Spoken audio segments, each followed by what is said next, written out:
So how do I do it? So I hire my team on attitude, not experience. Okay, I want the people who've got the best attitude, um, not someone who's the best bookkeeper or the best accountant. I want someone who's got a great attitude, who's willing to learn, who's willing to get their hands dirty, and who's willing to try. Okay, and who's willing to try and fail. I will always pay above market rates to attract the best talent where possible. Um, I want the best talent. That's what I want. Period.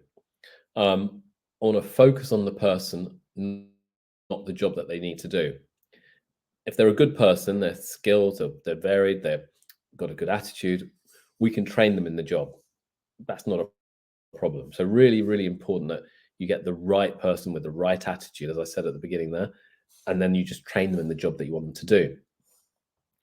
You then also need to think about you as well. You might have a great team member, but if they have no idea what you're doing, what's the point of it? So your vision and what you're trying to achieve, you need to communicate to them, make sure they feel part of it, and therefore make them feel part of something special, of part of your vision. um, and if they understand your vision, they'll be more inclined to work harder, more inclined to support you as you grow. You need to provide mutual respect to each other, each and every team member, from the bottom to the top, and vice versa. Everyone deserves respect. Okay, so whether it's the junior bookkeeper or the person who comes and cleans the office to the senior person at the top, and vice versa, there should be respect. Okay, um, all that people want is some respect. Treat them as you would want to be treated.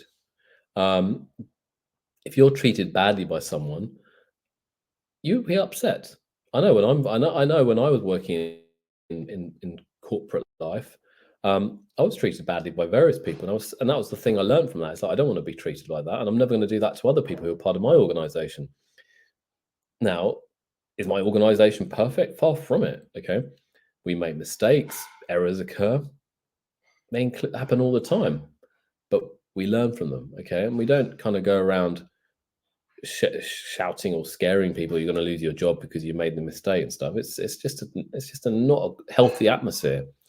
And it was quite interesting for me last year. We had one lady join the team, young lady in India, and she made some errors in the bookkeeping. There were not major errors, but there were errors, and it was something to do with one of my internal businesses. And she was so scared. She said, "Oh my goodness, I'm going to lose my job," and all that type of stuff. And I sat down with her and told her, please don't think you're going to lose your job. Perhaps it was a breakdown in the system. We didn't perhaps train you right. I make mistakes, you make mistakes. That's life, okay? But as long as we learn from them, we'll do a better job. So it's so important that you support your team and encourage your team rather than kind of discipline and tell them off all the time. Yeah, if they do something wrong and it's repeated or they've got a bad attitude, yeah, of course you need to rectify that situation. So ultimately, build a team that supports each other, not one that creates a negative atmosphere. That's so important. Whether it's sitting in office or whether it's online or virtual teams dotted around the world, the same principle applies. You have to build one that supports each other. I try and build a culture that is so welcoming and strong, the team will rarely want to leave. As I said earlier, we offer flexibility, work from home, hybrid, whatever they want. Okay, this is all our team in India and actually our team here in the UK. Everyone works from home. Do they want to come into the office? Yeah, they can come to the office if they want to. It's available. Okay. People like that flexibility. They have families, they have children, they have other parents to look after, family members who are sick to look after. They want that flexibility. In my mind, it doesn't matter. Get the job done, whether you come to the office or not. Just get the job done in your own time, in a reasonable time. Now, do we get the team to meet regularly? Yeah, we do. We have functions in town, in central Delhi for some of the team, or we have in London, we have team members together, all these things. In addition, we provide strong and good technology to them. We offer flexible hours as long as the job gets done. But as I said, we hire on attitude, and remember, the good caliber candidates will always have a choice to move on elsewhere if they desire. So my goal is to retain them. I want the good people. That's what I want. If I have the good people, they'll stay with me. Okay, I look after them, they'll be happy.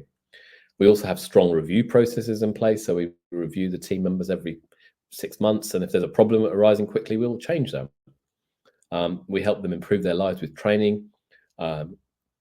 communication training, confidence training, support for qualifications such as ACCA, CA, USCPA, whatever it might be.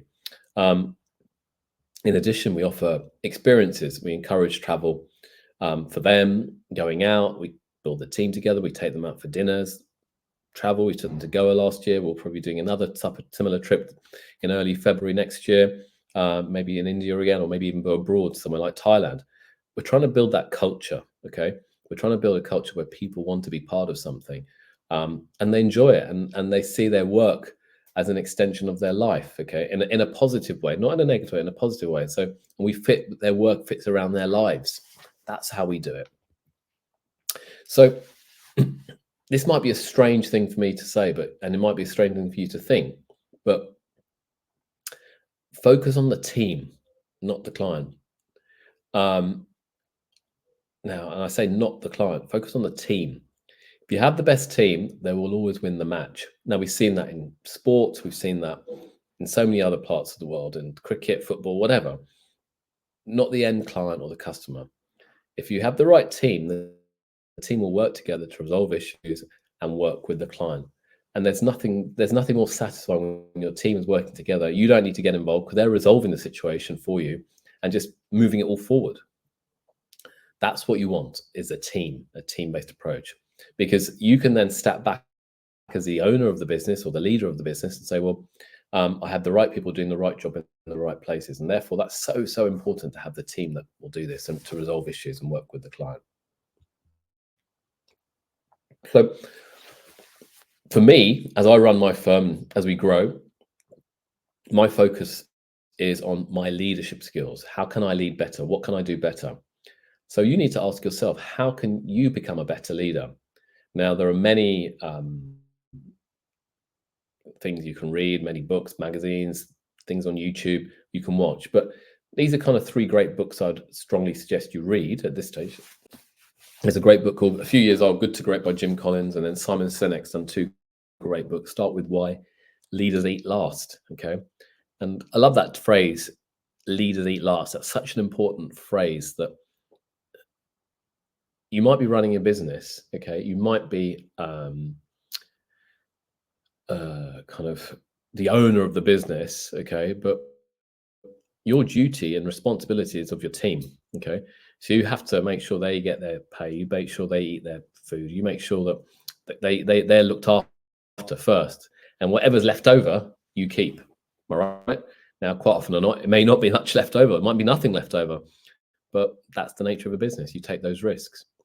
So to run a successful offshoring business, in fact, any business, we all need to improve our leadership skills. And that's kind of what I'm trying to get across here today. So important to be aware of that and to know that, and look at how can I build the best team to deliver the offshoring skills and services I want to get across to potential clients. We call it activism. I'll share this on a website link, actually. I'll be talking about our website in a minute, but we have a part of our business is all about, this gets the team involved. This is in India, okay?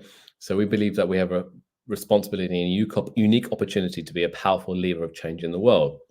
So we have a whole range of things on activism, but one of the kind of NGOs we support is the Rhythm of Life, which is a small NGO based in Delhi, and empowering communities through education. So we firstly contribute funding and finance to this NGO to support these small little children with play schools and stuff in the slums of Delhi.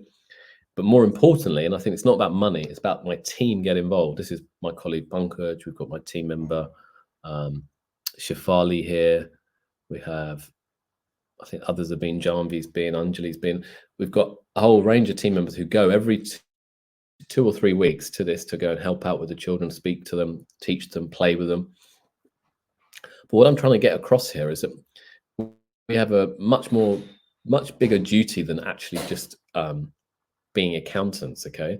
It's getting our team engaged to do things that are actually much bigger and much more valuable than just being an accountant to international clients.